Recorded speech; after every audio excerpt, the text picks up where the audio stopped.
There is no freedom without the shedding of blood. I'm sorry to have to say that. Nonviolence is not going to bring the land back to us. Our unity will keep us from having to fire a shot.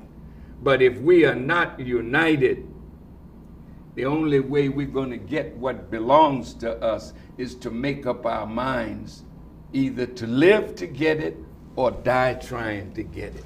And when you are willing and not afraid anymore to pay the price for freedom, don't let this white man tell you that violence is wrong. Every damn thing that he got it by being violent. Killing people, raping and robbing and murdering. He's doing it as we speak. And then he has the nerve to come and tell us that violence and hatred won't get it. Don't buy that. He's worthy to be hated.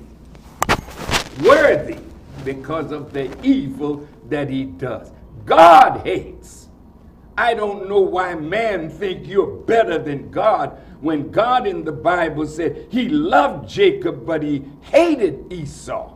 In the Bible, he said no man can serve two masters. He'll love one and hate the other. They have made us little sheep that they can walk over and run over. But when we decide it's over, and we should make that decision. It's over. We're not taking it anymore, and we cannot pass on to another generation the legacy of our cowardice when we know the problem and won't move to erase the problem.